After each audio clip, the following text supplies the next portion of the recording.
Bonsoir à tous, nous revoilà pour un nouveau Direct Here Stream. Est-ce que tout le monde peut me confirmer que tout va bien niveau son, niveau image, tant sur VK que sur Telegram? Je vois que les plus actifs sont déjà dans les starting blocks. Bonsoir Super Gorette, bonsoir Gérard, bonsoir Béatrice, bonsoir Dom, qui me dit que tout est ok sur Telegram. Bonsoir M1963, bonsoir Evelyne, bonsoir André. Bon, tout a l'air d'être bon. Ok, Evelyne me dit que tout est ok. Alors, on va parler aujourd'hui de la fameuse rencontre, enfin le sommet de plusieurs jours, de l'organisation de coopération de Shanghai qui s'est tenue, comme son nom ne l'indique pas, à Tianjin. Toujours en Chine, mais à Tianjin. Rencontres durant lesquelles de nombreux chefs d'État, entre autres de pays asiatiques, mais pas seulement, sont venus. Bien sûr, Vladimir Poutine était présent. Il a eu des discussions assez longues avec un certain nombre de chefs d'État, donc bien sûr Xi Jinping, Kim Jong-un, président de la Corée du Nord, avec le président vietnamien. Il a aussi discuté avec M. Fico, c'est pour ça que je dis qu'il n'y avait pas que des chefs d'État asiatiques. Il a parlé avec le président du Congo-Brazzaville. Et tout cela, bien sûr, a été, comment dire, commenté par la presse occidentale en des termes. Mon Dieu que j'en ai rigolé. Alors, c'était à celui qui aurait le titre le plus débile. Donc on a eu ceux qui titraient que c'était donc le rassemblement des chefs d'État qui étaient contre l'Occident, hein, qui combattaient l'Occident. On en avait qui titraient carrément que c'était l'axe du mal. Putain, et les gars, c'était pas une réunion de senior site, hein, c'était juste des chefs d'État, vous savez. Waouh, faut vous calmer un petit peu quand même. Je veux dire, depuis quand Narendra Modi, le président indien, depuis quand c'est l'axe du mal? Enfin, je veux dire, vous avez pété un plomb, quoi. Je veux dire, mais complètement. Je veux dire, si on devait définir un axe du mal, faudrait titrer ça au moment de la prochaine réunion des chefs d'État de l'OTAN, si tu veux. Ça serait plus approprié, si vous voulez. Mais l'axe du mal, enfin, je veux dire, les 20-30 dernières années, la Chine a envahi personne, la Corée du Nord non plus. Enfin, je veux dire, c'était du grand délire quand même. Mais on voyait bien hein, que enfin, même Donald Trump nous a fait un moment crétinus, hein, je peux pas appeler ça autrement, en disant, en gros, faites bien la fête pendant que vous complotez contre nous, avec la réunion entre Xi Jinping, Kim Jong-un et Vladimir Poutine. Comme si ces trois-là, si tu veux, avaient rien de mieux à faire que de comploter contre les États-Unis. Je pense qu'ils ont bien d'autres choses. Hein. Il y avait plein d'autres choses à discuter. Entre autres, je rappelle, donc lors de ce sommet a quand même été signé un accord contraignant pour la construction du gazoduc Force de Sibérie 2, qui va quand même profondément changer la donne en matière de marché du gaz russe à l'échelle mondiale, puisqu'en fait ça va permettre de rediriger le gaz venant des réserves qui initialement étaient prévues pour alimenter Nord Stream 1 et Nord Stream 2, donc l'Europe, eh bien on va pouvoir les rediriger vers la Chine à travers la Mongolie. Donc ça aussi, donc le président de la Mongolie était là, ils ont tous signé les papiers. Donc bon, si vous voulez, je pense que ils ont passé plus de temps à régler certains détails concernant ce contrat et la construction de ce gazoduc que de comploter contre tonton Donald. Hein. Voilà. Quand je vous dis que la paranoïa, quand même, ça se soigne, bon, hein, voilà. Et 1963 qui dit qu'il y avait Erdogan aussi. Oui, c'est vrai, il y avait Erdogan, il y avait Aliyev. Aliyev qui s'est fait mettre un... Donc Aliyev, pour ceux qui ne le savent pas, qui est le président de l'Azerbaïdjan, qui s'est fait mettre un vent par Poutine. Waouh! Ah, c'est d'échelle cosmique, là, quand même. Hein. C'est-à-dire que Poutine lui a serré la main, et puis il est passé au suivant. Bon, ça s'appelle se prendre une veste. Voilà, ça s'appelle se prendre un vent, et en public, en plus. J'explique pourquoi, hein, pour ceux qui n'auraient pas suivi toutes les péripéties. On a une forte diaspora azerbaïdjanaise en Russie. Et bon, malheureusement, ils ont tendance à faire, si vous voulez, une espèce d'économie parallèle semi-mafieuse, pour pas dire complètement. Et donc, il y a eu des arrestations qui ont eu lieu dans certaines diasporas azerbaïdjanaises, entre autres à Yekaterinbourg. Et un des chefs de la diaspora est mort. Bon, c'est un monsieur assez âgé. Et donc, ça a fait tout un scandale. Bon, résultat, Aliyev a commencé à monter le ton vis-à-vis de la Russie, ce qui n'est pas une bonne idée. Donc, les autorités sanitaires russes ont découvert des parasites dans les fruits qui étaient exportés depuis l'Azerbaïdjan vers la Russie. Donc, ils les ont interdits d'importation. Histoire d'essayer de faire comprendre à Aliyev que, écoute, mon gars, quand tu fais la taille que tu fais, bon, tu viens pas... et qu'en plus, t'as des diasporas qui sont mafieuses, si tu veux, tu te tais, tu t'excuses d'avoir des gens comme ça qui représentent ton pays en Russie, hein, et tu te fais tout petit. Non, il a voulu jouer plus gros que le bœuf, la grenouille plus grosse que le bœuf, et donc a marqué de plus en plus son soutien vis-à-vis de l'Ukraine, et entre autres le fait qu'il leur fournit quand même des hydrocarbures. Et donc jusque-là, la Russie, qui s'était retenue pour garder des bonnes relations avec l'Azerbaïdjan, de frapper ses infrastructures, commence à les frapper. Ce qui a fait péter un plomb à Aliyev, qui est remonté dans les tours et qui a commencé à cracher ouvertement la gueule de la Russie. Donc bon, la veste qui s'est pris, c'était plus que mérité. Moi, j'aurais été Poutine, j'aurais même pas serré la main. J'aurais fait genre, je t'ai même pas vu, quoi. Il y a de la chance que Poutine est poli. Voilà. Et qu'il est respectueux. Mais c'est clair, il lui a même pas adressé un mot, rien du tout. C'est terrifiant. Enfin, je veux dire, quand tu vois la différence avec la façon dont il était avec Xi Jinping, avec le président de la Mongolie, même avec Fico, je veux dire, qui vient d'un pays européen, on n'était pas du tout sur le même type de relation-réaction, quoi. Là, Aliyev, il a fait une énorme connerie. Je veux dire, quand t'as un pays comme le tien qui est complètement enclavé et que, bon, tu dépends pour beaucoup de choses du marché russe et de la présence de ta diaspora, tu commences pas à faire la fine bouche quand un de tes mafieux se fait arrêter, même s'il meurt en prison, hein. Parce que bon, là, faut quand même... En plus, le gars avait été arrêté quand même pour des soupçons de meurtre sur un autre Azerbaïdjanais, un meurtre qui avait eu lieu genre il y a 20 ans. Et bon, là maintenant, la Russie a décidé de faire le ménage, donc il y a un gros ménage qui est en train de se faire dans les diasporas azerbaïdjanaises, et c'est pas une mauvaise chose. Super Gorette qui dit la poignée de main laser. Ah oui, non, mais c'était vraiment... chouk chouk, c'est... Touk touk, je te serre la main, au revoir. Bonjour, au revoir. Ah, voilà. C'est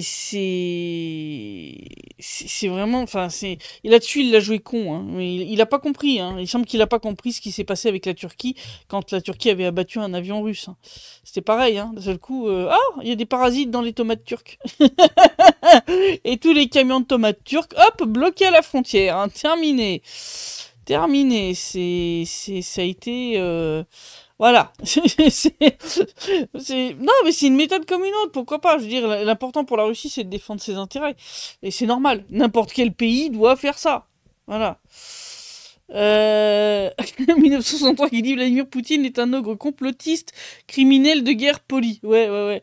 Non, mais bon, c'est du délire. Enfin, je veux dire, quand je vois la façon dont les médias et les politiciens occidentaux se sont lâchés sur ce sommet de l'OCS, mais pourquoi ils sont lâchés comme ça?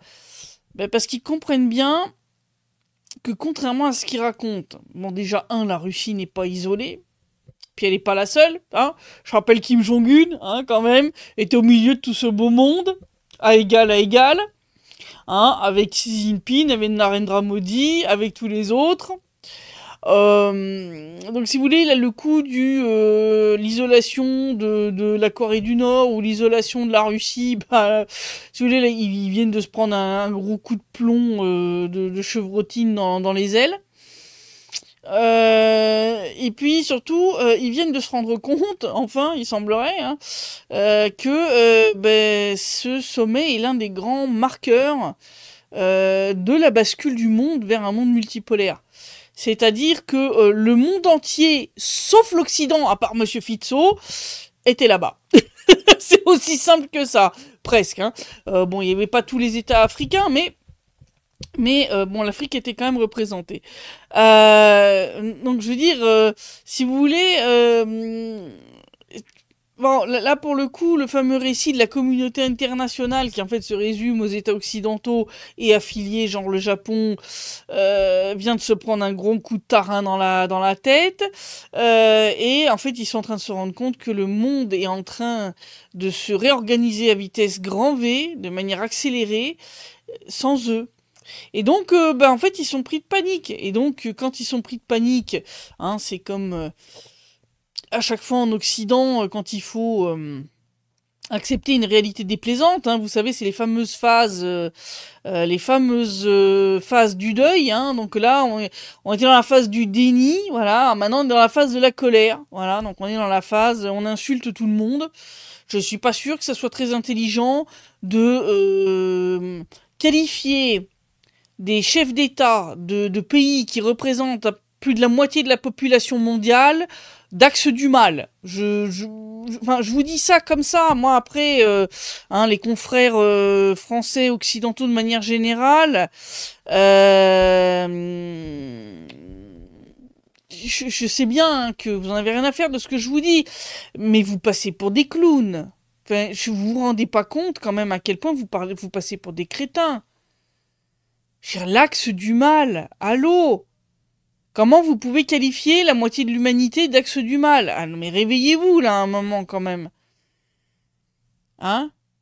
Quand vous passez votre temps à dire que tous les autres ils ont tort, y a un moment, faut peut-être admettre que c'est vous qui avez tort. Non, je sais bien, c'est compliqué, c'est difficile, c'est pénible, c'est pas agréable, mais c'est comme quand on doit faire le deuil de quelqu'un qui est mort, il faut le faire. C'est pas agréable, mais il faut le faire. Donc à un moment, faites-le. Je veux dire, arrêtez là, vous devenez complètement débile. Hein? Avec vos histoires de rajouter plus de sanctions et de maintenant, alors j'ai vu là le commissaire européen à l'énergie, là, c'est un Norvégien ou je sais pas quoi, je veux dire qui t'explique, oui, il faut plus du tout acheter de combustible russe, enfin que ce soit du pétrole, du gaz ou autre chose. Mais n'achetez plus! Mais continuez votre numéro de masochisme énergétique! Continuez de torpiller vos économies. C'est vrai que vous ne l'avez pas encore assez fait. Nous, ça nous en fera plus pour nous, hein, déjà de une, puis ça en fera plus pour la Chine. Ça tombe bien, elle a une économie qui se porte bien. Elle a une économie qui se développe, qui est en pleine croissance, et qui dit pleine croissance dit besoin de plus d'énergie. Donc, si vous vous en voulez moins, bah, ça en fait plus pour les autres. C'est tant mieux. C'est tant mieux. Voilà.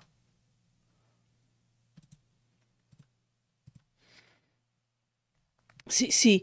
Ah, alors t'as Hervé qui dit ils avaient même l'air contents et détendus, mais carrément, franchement, tu vois la photo de groupe, ils sont tous bien, le sourire aux lèvres et un vrai sourire, tu vois que c'est pas le sourire forcé en mode tease, tu vois, non, tu vois vraiment que ils sont bien ensemble, ils ont eu des discussions constructives, ça s'est bien passé, voilà, ça a apporté quelque chose. Ils ont discuté de tout ce qui est échange monétaire, enfin paiement en fait transfrontalier, d'harmoniser le système russe avec le système chinois, ou même d'adopter carrément le système chinois. Il y a eu plein de discussions, comme je dis, bon, bah, il y a eu les Forces de Sibérie 2, c'est quand même le contrat, je veux dire, ça fait 20 ans que ce truc est sur la table et que ça bouge pas, ça a été réglé. Encore une fois, les Européens ne veulent pas faire réparer Nord Stream, eh ben, démerden ziziche. C'est tout.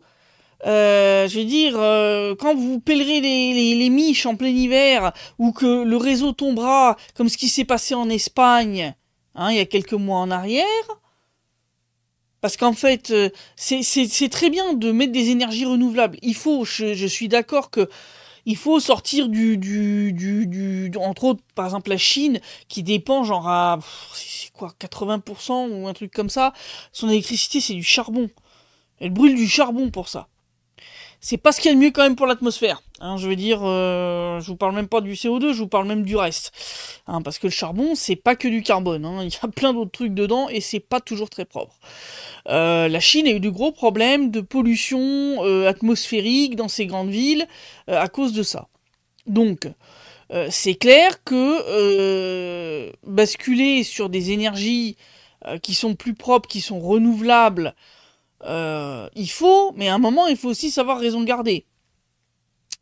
Faire ce qu'a fait l'Espagne avec plus de 50% de ton mix énergétique qui vient des énergies renouvelables, le problème, c'est que c'est très difficilement pilotable. Et donc, ça peut devenir très vite très instable. Et c'est ce qui s'est passé. Contrairement à ce qu'ils essaient de raconter, hein, ils essaient d'enfumer tout le monde en disant que c'est pas vrai, c'est pas ça le problème. Non, je veux dire, tu vois pas des effondrements comme ça de l'électricité sans, on va dire, cataclysme naturel ou guerre dans n'importe quel autre pays. D'accord. Ici, le gros de notre électricité, par exemple en RPD, elle est produite par des centrales à charbon. Elle est produite par 2 centrales à charbon. Bon, à part lors des attaques de transformateurs ou de sous-stations électriques par l'armée ukrainienne, on n'a jamais eu d'effondrement massif comme ça du réseau électrique. Jamais de la vie. Donc, je veux dire, il faut savoir raison garder. C'est-à-dire qu'à un moment, c'est bien de vouloir faire voilà, une énergie plus propre, mais il faut réfléchir 5 secondes sans idéologie et adopter des mesures qui soient raisonnables, pas du grand n'importe quoi. C'est comme le fait d'abandonner le nucléaire. Enfin, je veux dire, je suis la première à savoir hein, que le nucléaire a des gros désavantages aussi, hein, a des gros risques. On a vu avec Tchernobyl et Fukushima. Mais d'un autre côté, il faut quand même admettre que c'est une source d'énergie qui est quand même extrêmement pratique si elle est bien gérée. Bon. Donc chaque source d'énergie, il y a des plus et des moins. Ça, je reviendrai pas là-dessus. Et donc, il faut jouer justement sur ces avantages et ces inconvénients de chacun pour essayer d'avoir un mix énergétique qui est à la fois stable, le plus propre possible et qui en même temps est facilement pilotable. Voilà, mais ça malheureusement, bon, les idéologues, hein, comme en Allemagne où ils ont coupé toutes les centrales nucléaires et maintenant ils veulent faire la même chose en France, bah, ça va mener à un désastre. Surtout pour la France où le nucléaire représentait, en tout cas moi je me souviens des chiffres, c'était genre 75% de la production. Tu peux pas remplacer 75% de la production électrique d'un pays comme la France par du renouvelable. Faut arrêter les bêtises. C'est... Non, c'est pas possible. Là, ça va devenir de la folie furieuse. Alors, oui, je vois qu'on reparle encore du brouillage, du GPS de l'avion de Van der Leyen. Mais c'est n'importe quoi, il n'y a pas de brouillage GPS, il n'y a que dalle. Même Flight Radar, ils l'ont dit. Je veux dire, le signal de l'avion a été clair du début jusqu'à la fin du vol. Ils ont eu quelques minutes de retard, c'est tout. Enfin, je veux dire, il n'y a pas de quoi faire. Hein. Non, ce qui s'est passé, c'est que von der Leyen a essayé de détourner l'attention du désastre qu'a été sa visite en Bulgarie, hein, puisque je rappelle que elle est allée visiter une usine d'armement qui fournit entre autres des obus à l'Ukraine, et que bah, devant l'usine, elle s'est fait cueillir par une manifestation anti-soutien à l'Ukraine, anti-Van der Leyen, anti-Union Européenne. Donc, si vous voulez, c'est clair que pour elle, c'était pas une grande réussite, et donc elle a essayé de détourner l'attention. Hein, c'est la bonne vieille technique de la diversion médiatique. Hein, c'est pas neuf, hein, c'est pas elle qui l'a inventé, elle ne fait que l'appliquer. Voilà. Alors,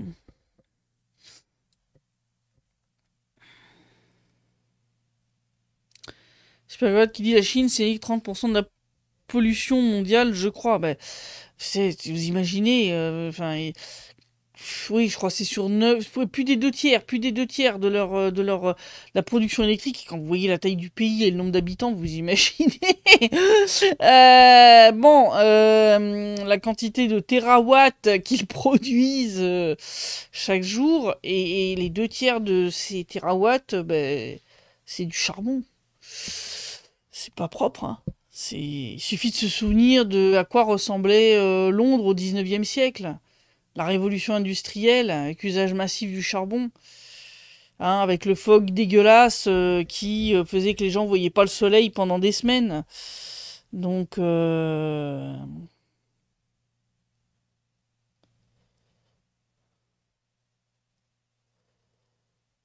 alors Christian qui dit la Bulgarie vient de faire volte-face sur le brouillage. Oui, oui, oui, au début ils avaient un petit peu, puis après maintenant ils disent en fait on n'a rien détecté. Parce qu'il n'y a pas, je veux dire, les brouillages GPS, il y en a effectivement dans des régions comme la Crimée, ou même chez nous. Hein. Même chez nous, essayer d'utiliser un navigateur ici, tu vas rigoler. Hein. Tu vas rigoler, il va t'indiquer que tu es à 40 km de là où tu es réellement. Voilà. Donc on en est revenu on va dire, cartes, on va dire, hors ligne, etc. quoi. Mais bon, on sait pourquoi. C'est nécessaire pour brouiller les drones et puis faire qu'ils se crachent. Et c'est grâce à ça que, je veux dire, chaque semaine, on a plusieurs centaines de drones comme ça qui sont neutralisés ou abattus par les systèmes de guerre électronique et la DCA locale. Rien qu'en RPD, hein, je vous parle même pas de toute la Russie, je vous parle juste de la région. Donc, on sait que c'est nécessaire, malheureusement. Dom qui dit j'avais appris que Pékin était très dépollué depuis plusieurs années maintenant. Oui, justement, parce que bah, les Chinois à une époque, si vous vous souvenez de ces reportages, où pareil, ils avaient un fog immonde, les gens marchaient ou roulaient à bicyclette dehors avec un masque, quoi, pour pas respirer toute la merde qu'il y avait dans l'atmosphère. Donc au bout d'un moment, ils se sont dit là quand même ça va un peu trop loin, donc ils ont fait d'énormes efforts côté chinois pour dépolluer l'atmosphère de leur grande ville. Et c'est en ça que justement, et c'est ce que j'ai dit dans l'article que j'ai publié, je vous encourage à aller le lire pour ceux qui l'ont pas fait, c'est en ça aussi que la signature de l'accord de construction de Force de Sibérie 2 est super important. Parce que la quantité de gaz que la Russie va pouvoir envoyer par Force de Sibérie 2, plus il parle d'augmenter la capacité de Force de Sibérie 1, ça permettra en gros à la Chine de pouvoir arrêter d'importer à peu près 50% du GNL qu'elle importe.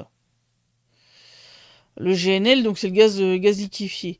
Ça s'importe par méthanier. Il faut des infrastructures spéciales dans les ports pour pouvoir compresser, décompresser le gaz. Ça coûte très cher. C'est pas pratique parce que faut le temps que le méthanier il arrive. Hein. Et puis ça va pas très vite ces machins-là. C'est dangereux. L'avantage avec un tuyau, voilà, si à un moment tu as besoin d'un peu moins, tu peux refermer un petit peu les vannes. Si tu as besoin de plus, hop, tu rouvres un peu plus les vannes. Et en 24 heures, tu as ton surplus de gaz dont tu as besoin. Donc c'est extrêmement pilotable, bien plus que des livraisons par méthanier. Et surtout, ça permettrait, je pense, la Chine d'envisager de basculer une partie de sa production d'électricité qui est actuellement faite avec du charbon sur du gaz. Parce qu'effectivement, avec un gaz moins cher qui arrive comme ça en continu via des tuyaux, c'est quand même plus facile à gérer qu'avec des livraisons de méthanier qu'il faut gérer au cas par cas. Il faut attendre la livraison. Enfin voilà, c'est pas très pratique si vous voulez. Surtout quand tu as besoin que tes centrales thermiques tournent en permanence. Donc tu peux pas te permettre d'avoir une interruption. Alors là, pour l'instant, pour la Chine, c'est un peu compliqué. Donc c'est clair que je pense que ça va marquer un gros tournant. Et puis surtout, ça va faire que la Chine, pour la première fois de son histoire, va avoir plus de 50% de son approvisionnement en gaz qui viendra d'un seul partenaire, à savoir la Russie. Ce qui montre quand même l'extrême confiance qu'il y a entre les deux pays. Parce que jusque-là, la Chine se refusait à dépendre pour plus de moitié de son approvisionnement en gaz d'un seul fournisseur. Ce qui est logique.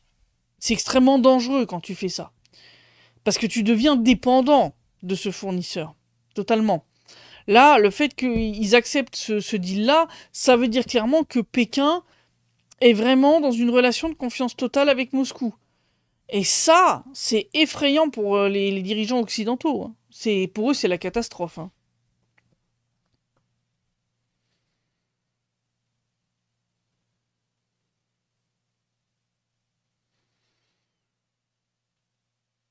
Alors, Denis qui me dit bonsoir Christelle, les GPS à Moscou sont brouillés pour éviter les attaques de drones, par exemple. Oui, je sais, toutes les grandes villes, Rostov, partout.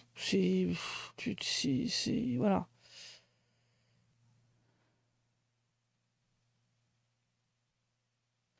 Dom qui dit surtout un tuyau qui passe uniquement dans des zones amies, sécurité assurée, pas de terrorisme, atlantisme à craindre. Ça là-dessus, je serais pas assuré, hein. Tu sais jamais.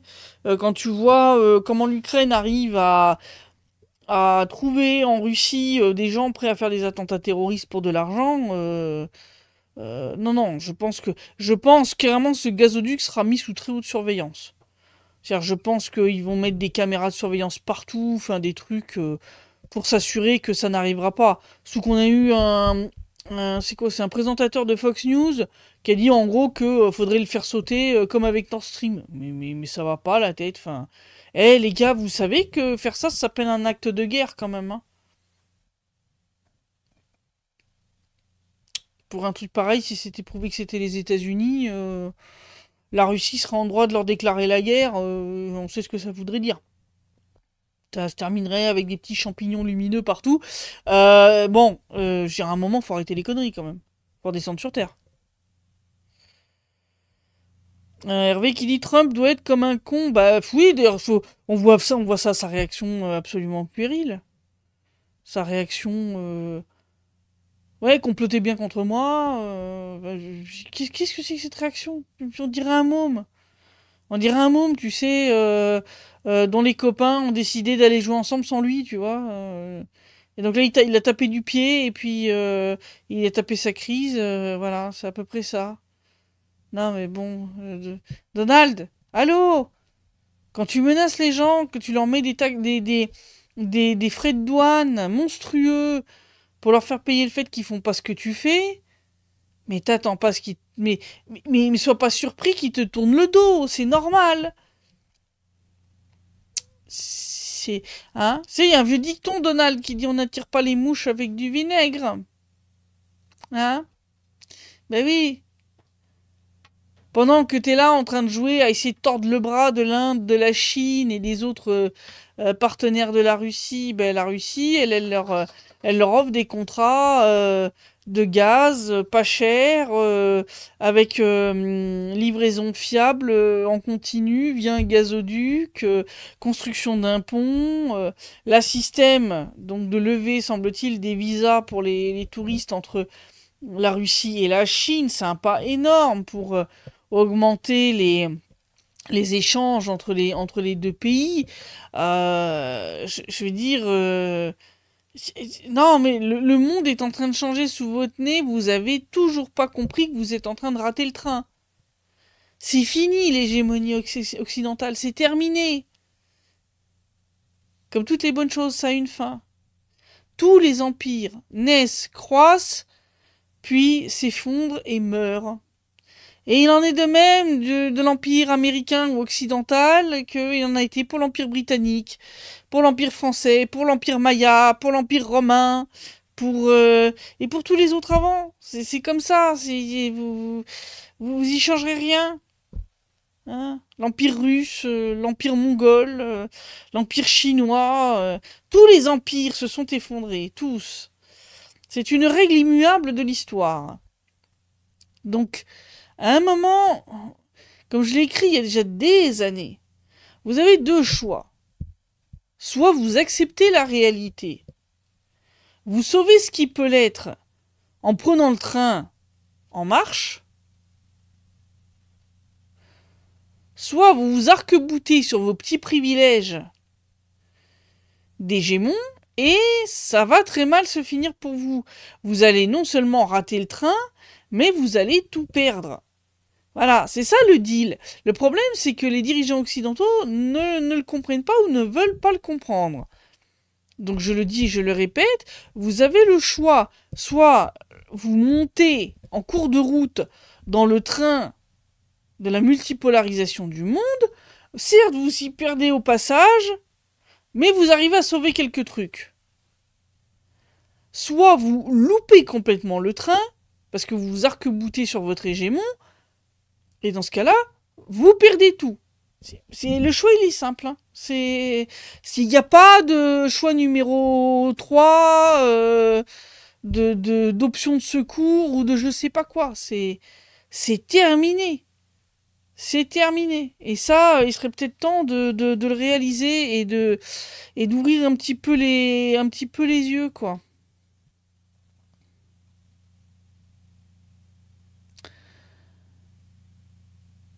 Alors, Pietro qui dit la Chine ne semble pas avoir beaucoup de centrales nucléaires, il y a des projets pour de nouvelles constructions. Oui, ça aussi. Clairement, si la Chine basculait ne serait-ce que, allez, un tiers de ce qu'elle produit avec du charbon, si elle le produisait avec du nucléaire, waouh, bah, les Chinois ils respireraient déjà vachement mieux, hein. Et le monde avec. Donc c'est clair qu'il y a des choses, et la Russie peut l'aider là-dessus.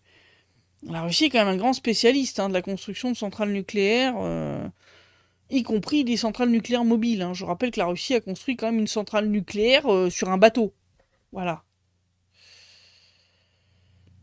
Salut à tous, la présence de la Turquie membre de l'OTAN ne représente-t-il pas un danger demande Ficho. Ah, l'IF aussi, hein. C'est un trait. D'ailleurs, au moment de voter pour étendre l'OCS à d'autres pays, l'Arménie et l'Azerbaïdjan ont été refusés. Hein. Ouais. L'un a été refusé par l'Inde, l'autre par le Pakistan. Parce que les gars, ils ont bien compris que ces deux pays-là, ils ont été complètement noyautés par les Américains et les Turcs, et que les faire rentrer dans l'OCS, ça serait un cheval de Troie. Donc là-dessus, vous voyez, les dirigeants de l'OCS sont quand même pas naïfs. Hein. Ils sont quand même bien conscients de tout ça, donc rassurez-vous, ils les surveillent de près. Dom qui dit, je sais plus quel analyste a dit que Trump mériterait le prix Nobel de la paix pour avoir rapproché la Chine et l'Inde. Oui, non, mais ça c'est extraordinaire. Je rappelle que ces deux pays quand même ont un conflit territorial, ils sont pas d'accord sur un morceau de leur frontière. Il y a eu déjà des rixes à la frontière plusieurs fois ces dernières années. Mais oui. Mais oui, non, mais c'est ce que j'ai dit il y a déjà des années quand ils ont commencé cette politique de sanctions débiles contre des pays comme la Russie, comme la Syrie à l'époque, etc. J'avais dit, à force de sanctionner tout le monde, vous allez pousser ces pays sanctionnés à se rassembler et à commercer ensemble, parce que de toute façon, ils n'auront plus rien à perdre. Donc, vous allez pousser ces pays à faire un Miami, là où auparavant il n'était peut-être pas forcément, Et donc, ce que vous faites est complètement contre-productif. Mais ça, ils s'en rendent pas compte. Ils sont toujours pas capables de le voir. Et en 1963, qu'il y a un jour, l'Asie sera sur le déclin aussi. Pour le moment, c'est le déclin de l'Amérique. Oui, mais à une époque, l'Asie a été puissante. L'Empire mongol, vous savez quand même jusqu'où il s'étendait? Eh oh, les enfants, l'Empire mongol, il s'est étendu jusqu'à l'Ukraine actuelle. Regardez la distance, hein? D'accord? À une époque, les princes russes versaient des tribus et prêtaient allégeance à l'Empire mongol. Bon, bah, ça s'est effondré. Ça s'est effondré. Et pendant une époque, effectivement, l'Occident a pu imposer ses vues à l'Asie. Hein, je rappelle, entre autres, les guerres de l'opium.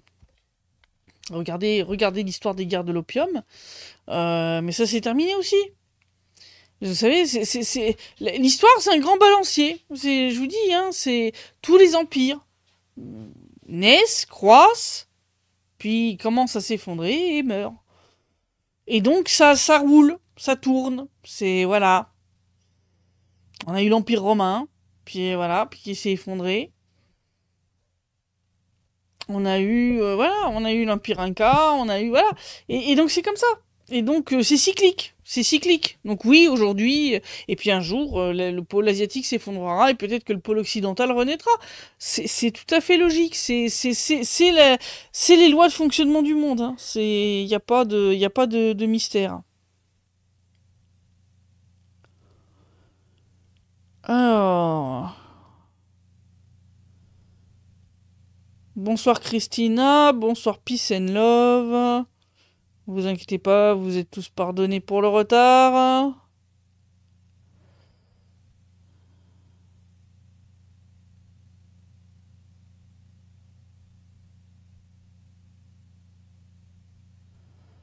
Tac. Evelyne qui dit l'Europe va s'effondrer bientôt. Christiane qui dit on est condamné à le revivre si on n'apprend rien du passé, mais c'est clair. Et c'est en ça que c'est super dangereux, toutes ces tentatives de réécrire l'histoire telle qu'on le voit en Occident comme on le voit en Ukraine. Si tu réécris l'histoire, tu ne peux pas en retenir les leçons. Et si tu ne peux pas en retenir les leçons, tu vas les refaire, ces erreurs. Et là, tu vas te planter une nouvelle fois et ça va être violent.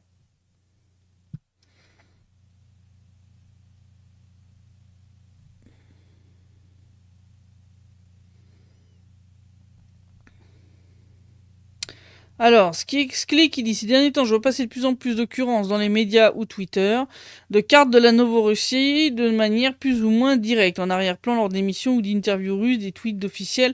Est-ce que c'est plus destiné aux Européens histoire de leur faire peur, leur montrer ce qu'ils vont perdre, ou est-ce que c'est plus destiné à la population russe? Sujet beaucoup discuté en Russie. Oui, c'est un sujet qui est activement discuté en Russie. Hein, le petit coup de la réunion de Gerasimov avec la carte. Avec la frontière entre la Russie et l'Ukraine qui allait jusqu'à Odessa, si vous voulez. Oui, ça a bien discuté de ça en Russie. Je peux vous assurer, tout le monde en a parlé. Ça a fait grand bruit. Je pense que c'est à la fois usage interne et usage externe. C'est-à-dire usage interne de dire vous inquiétez pas, on va continuer jusque là-bas pour rassurer les gens qui s'inquiètent. Et puis côté étranger, je pense que c'est pour bien leur foutre les chocottes.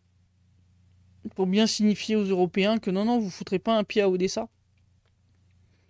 D'ailleurs, là, la coalition de volontaires là, de Micron, avec son histoire d'envoyer 10 000 soldats, non, mais là, faut arrêter.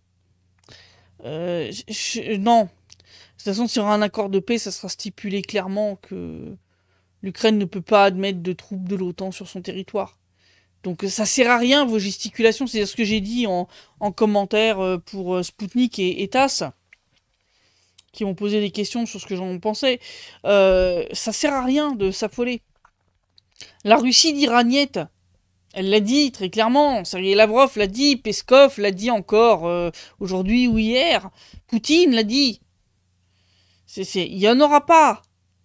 Et vous ne pourrez pas déployer des troupes en Ukraine après un accord de paix sans le consentement de la Russie, vous ne pourrez pas le faire sans un mandat de l'ONU et vous ne l'obtiendrez pas sans le consentement de la Russie. Point, fin de l'histoire.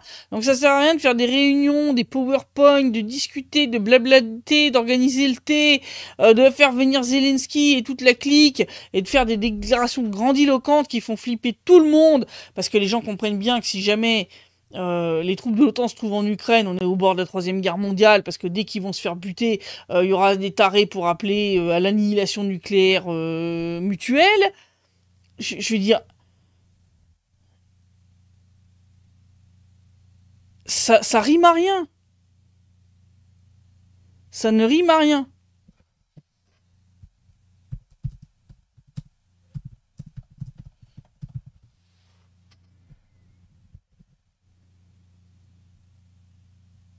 Oui, désolé, il y a eu une petite coupure. Mon internet a coupé pendant quelques secondes. Donc, je suis désolé. Donc, ce que je disais, c'est faut pas s'affoler. Faut pas s'affoler. C'est du blabla, c'est du brassage de vent. C'est Micron qui essaye de se donner une posture de généralissime ou de ce que vous voulez. C'est n'importe quoi. C'est n'importe quoi. Et franchement, c'est. Oh, ça recommence.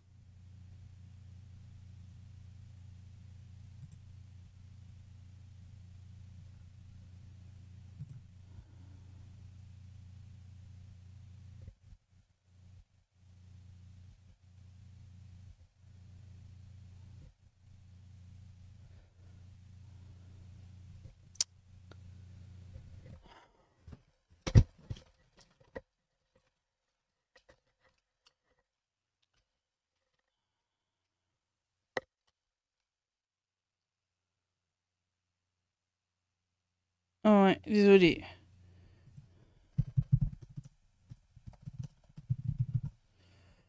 Oui, désolé, j'ai des petites coupures internet, hein. C'est malheureusement, comme je vous l'ai dit, je suis sur de la 4G.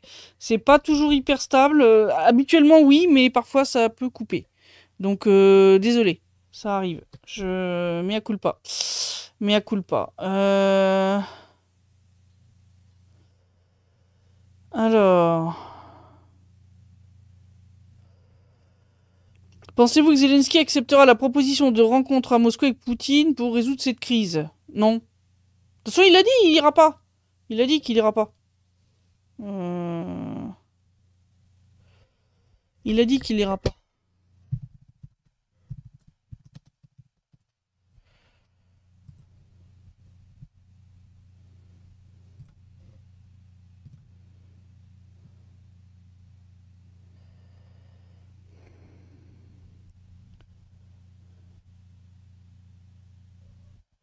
Tac. Voilà. C'est reparti sur. C'est reparti. C'est Van der Leyen qui se venge, dit Hervé. Ah bah non, non, faut pas se venger sur moi. Moi, j'y suis pour rien, moi, hein. Moi, c'est pas ma machine à laver qui a brouillé le GPS de Van der Leyen. Promis. Euh... Non, mais non, Zelensky, de toute façon, a déjà dit qu'il refusait d'aller à Moscou pour rencontrer Vladimir Poutine. Donc, il y aura pas. Il y aura pas. Mais ça, de toute façon, on s'y attendait. On s'y attendait. Je veux dire, Zelensky qui exigeait, lui, de fixer le lieu de la rencontre. Donc, comme lui a dit Poutine, c'est pas le perdant qui fixe le lieu de la rencontre. C'est le gagnant. Encore une fois, hein, que ce soit l'Ukraine ou les Occidentaux, on est dans du déni de réalité à une échelle stratosphérique, si vous voulez. C'est-à-dire que on est dans le paradigme, on est dans le paradigme, on perd, mais on veut imposer nos conditions. Non, ben non, ça marche pas comme ça, hein. C'est,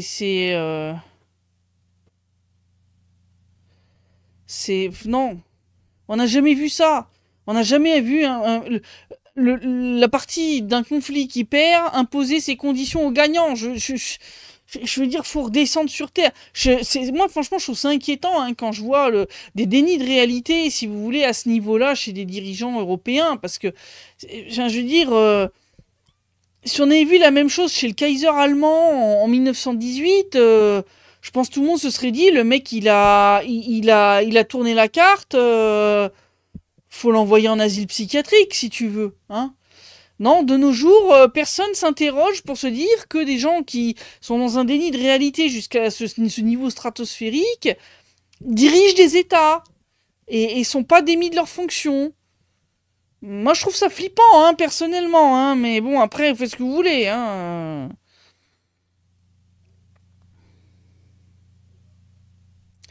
Dom qui dit c'est que la multipolarité, on n'a plus d'empire, ça brisera ce cercle vicieux. On pourra s'occuper du bien-être mondial pendant une longue période. Oui, c'est l'idée d'ailleurs. C'est l'idée. L'idée du monde multipolaire, c'est justement que on puisse mettre fin à ces conflits qui sont principalement liés à des volontés de maintenir une hégémonie, de maintenir un contrôle sur les ressources.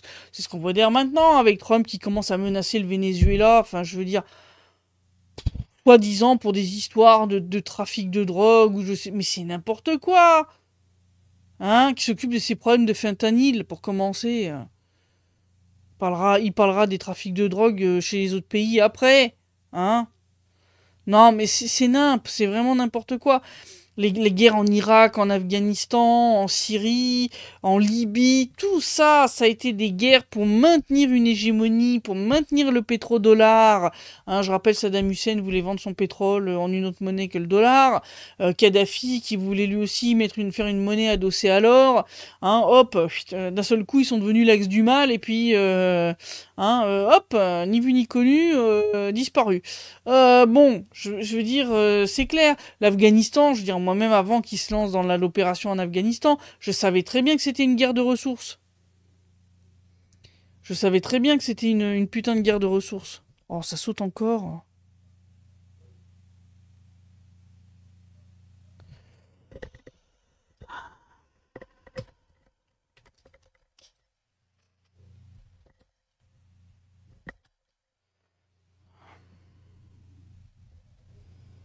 Non, par contre, VK, ça rame. Il n'y a pas que VK qui rame.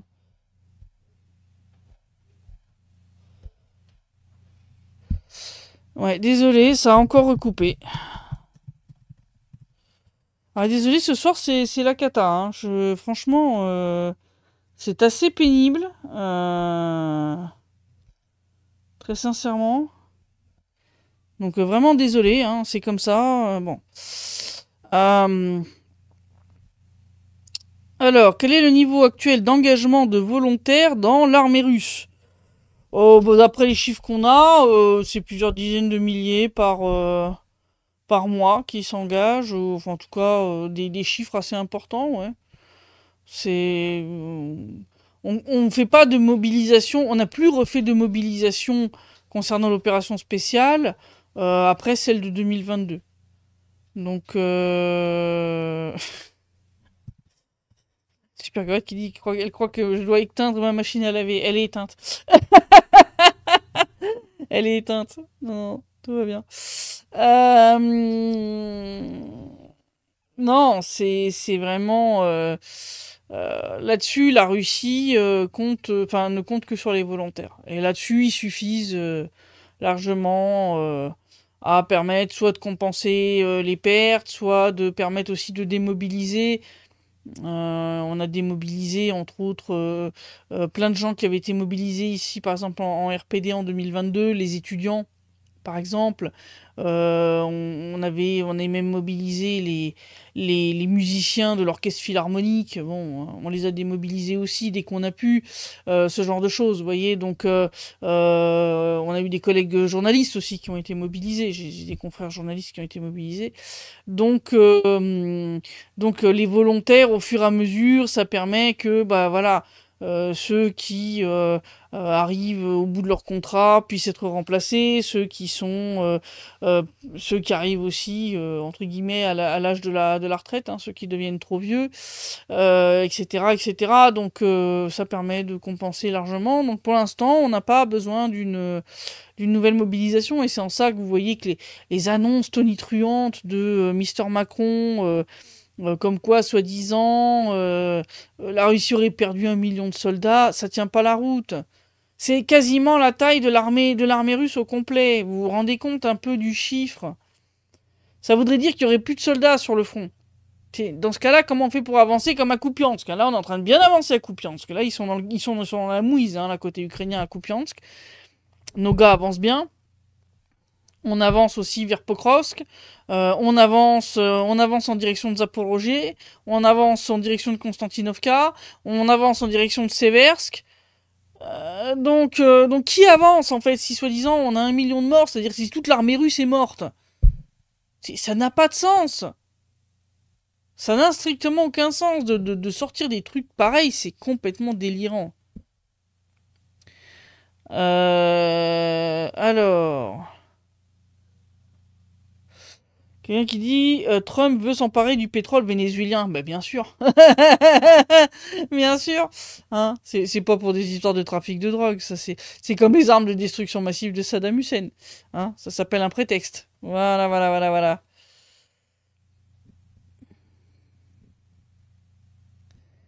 Alors, ouais, M1963 qui rappelle hein, donc que Macron a sorti 1 million de soldats pour prendre soi-disant seulement 1% du territoire ukrainien. La Russie a pris plus de 20% du territoire ukrainien. Alors, je savais que Macron était pas bon en maths, mais là, quand même, c'est... Ouais. Je signale d'ailleurs avant de terminer le direct, parce qu'on a à peu près encore 10 minutes, je sais pas si vous avez vu sur la chaîne Telegram, je vais le mettre aussi sur VK, j'ai mis un petit sorte de sondage où vous pouvez envoyer vos questions concernant justement le sommet de l'OCS et ses conséquences. On va donc soit ça sera moi, soit ça sera un de nos experts qui répondra en vidéo à ces questions. Donc là c'est pour des questions si vous voulez un petit peu plus fouillées que le type auquel je peux répondre lors du direct. Vous voyez, genre de truc où il faut un petit peu plus analyser, un petit peu plus fouiller, un petit peu plus creuser. Posez vos questions, vous avez jusqu'à peu près le milieu de la semaine prochaine. Donc jusqu'à lundi, mardi, et ensuite on va rassembler toutes les questions. Et donc soit l'un d'entre nous, soit Laurent, soit moi, soit un de nos experts répondra à la question, enfin, aux questions donc, que vous aurez posées. Super Gorette qui se demande en quoi Micron est bon. Je sais pas, j'ose même pas poser la question, en fait. Parce qu'il est mauvais en maths, il est mauvais en théâtre, il est mauvais en blagues, il a des goûts en matière de femmes qui sont quand même très particuliers. Il est nul en économie. À l'école, il était pas bon du tout, contrairement à ce qu'on nous raconte. Donc, je ne sais pas.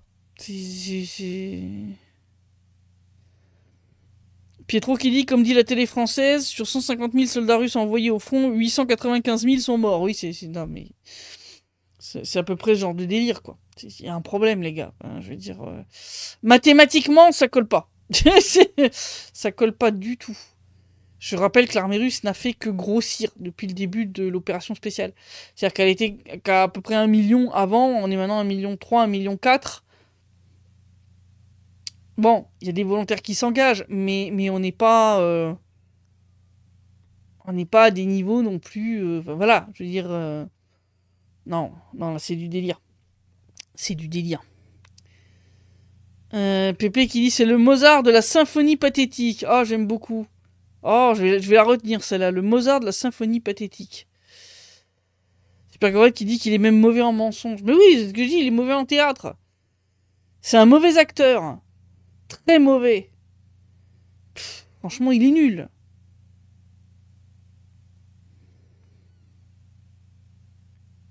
Alors, Enjoy Life qui dit les employés de la banque Rothschild avaient dit qu'il ne valait rien dans ce métier et que malgré ça, il était protégé par les Rothschild. Oui, ça je sais pas pourquoi, c'est une bonne question.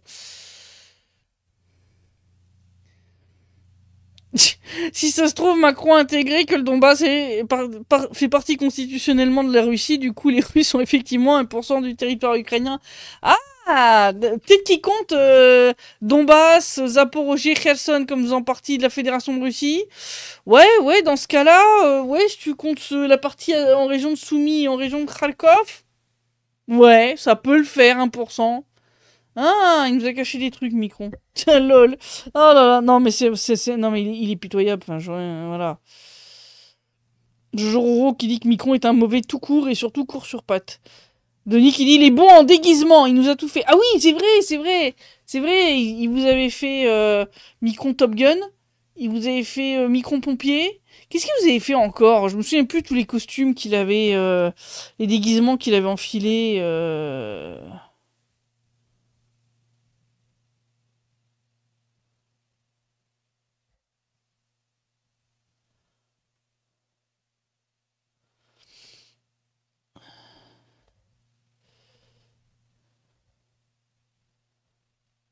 Ah. Transmission qui se coupe encore.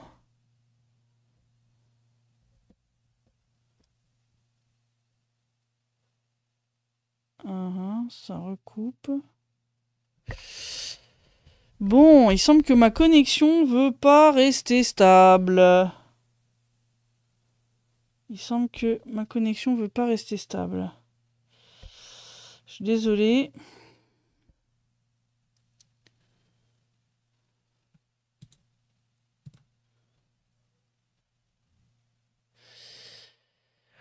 Ouais.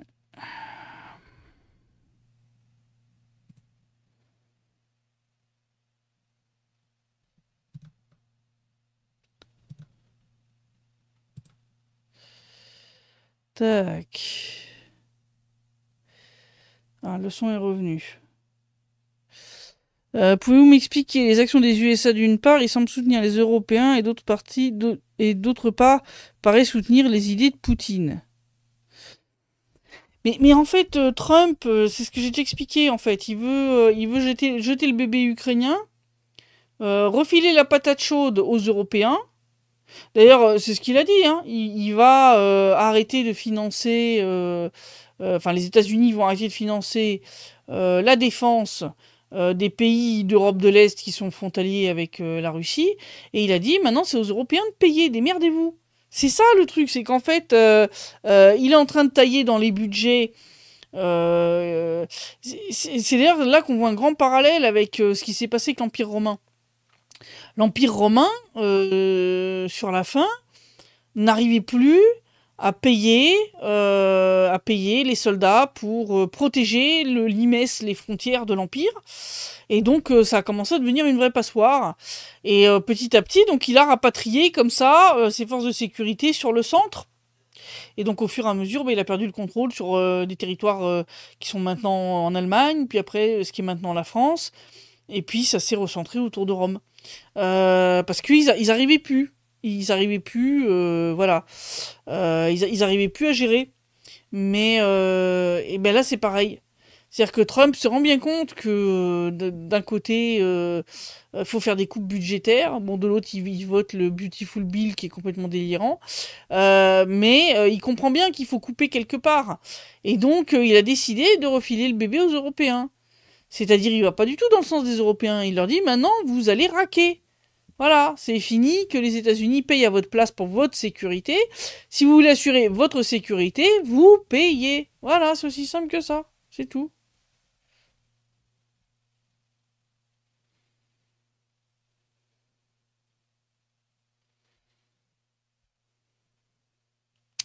Et 1963 qui dit il essaye de faire des affaires avec les deux côtés. Mais c'est ça. Il est en train de plumer l'Europe avec des frais de douane, excuse-moi, mais qui sont une honte. Je dirais la Van der Leyen qui est revenue, le sourire aux lèvres, excuse-moi, elle en avait un peu encore au coin de la bouche. Oui, je sais, c'est dégueu, mais enfin là quand même, on en était vraiment à ce niveau-là. Je veux dire, se laisser marcher dessus, comme elle l'a fait, enfin, faut être un putain de paillasson. Je veux dire, suffit de voir la réaction de vrais pays souverains comme l'Inde et la Chine, qui ont dit à Donald Trump, mais fuck you, quoi. C'est tout. Ils ont dit, mais va te faire voir avec tes trucs, fais ce que tu veux, nous on en a rien à foutre. C'est tout. Et c'est ça qui aurait dû être la réaction de l'Europe. Au lieu d'aller se foutre à plat de ventre devant lui.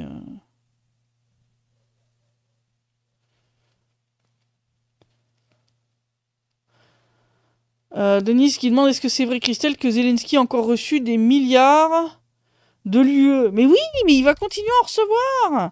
Vos impôts vont être ponctionnés pour continuer à alimenter l'Ukraine en milliards d'euros, dont une bonne partie va finir dans les poches de Zelensky, de ses députés, de ses ministres, de ses adjoints, de ses conseillers, et toute la smala qu'il a tout autour de lui.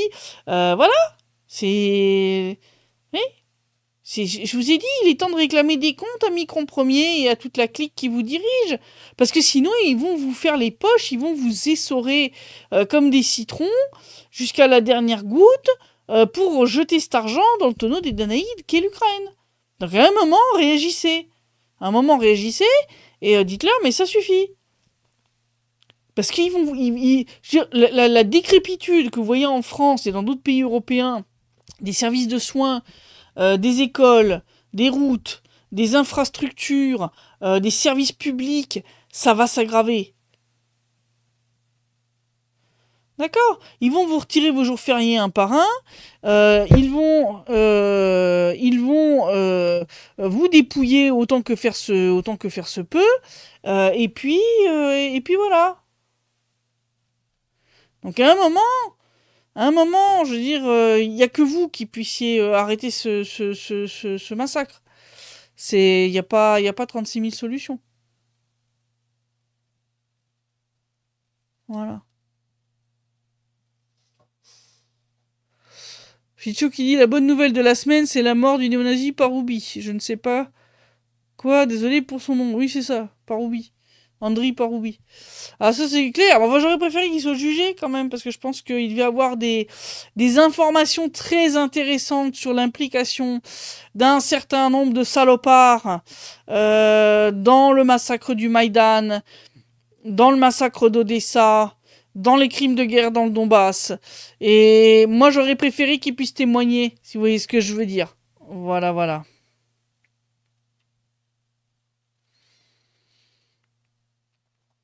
Alors, ils sont là pour détruire l'Europe et ils font bien leur job. Bah, c'est ça. C'est ça. Ils sont là pour détruire les pays. Donc, il est temps que vous les arrêtiez parce que sinon, la France va finir dans un état, ça va être à pleurer, hein. Voilà. Voilà, voilà. On s'arrête là pour ce soir pour le direct. Désolé pour les coupures, hein. Bon, mon internet a pas été très très stable ce soir. Dimanche, il y aura donc un nouveau rapport hebdomadaire de situation, comme d'habitude. N'oubliez pas de répondre au petit sondage réponse d'experts. Réponse d'experts. Je l'ai épinglé sur la chaîne Telegram. Pour voilà, poser vos questions auxquelles vous voulez qu'on réponde en détail. Donc ce sera soit Laurent, soit moi, soit un de nos experts. Et on fera ça chaque semaine. Chaque semaine, on prendra le grand thème de la semaine et vous pourrez poser des questions, on va dire, plus creusées, plus fouillées que celles auxquelles on peut répondre lors d'un direct. Voilà. J'espère que ce nouveau format, d'ailleurs, va vous plaire. Si oui, dites-le. Si pas, dites-le aussi. Voilà, voilà. Je vous souhaite une bonne soirée, un bon week-end. Je publierai l'enregistrement du direct demain en journée, comme d'habitude. Et je vous retrouve donc dimanche pour le prochain rapport hebdomadaire de situation. Voilà, voilà. Bonne soirée à vous tous. Portez-vous bien.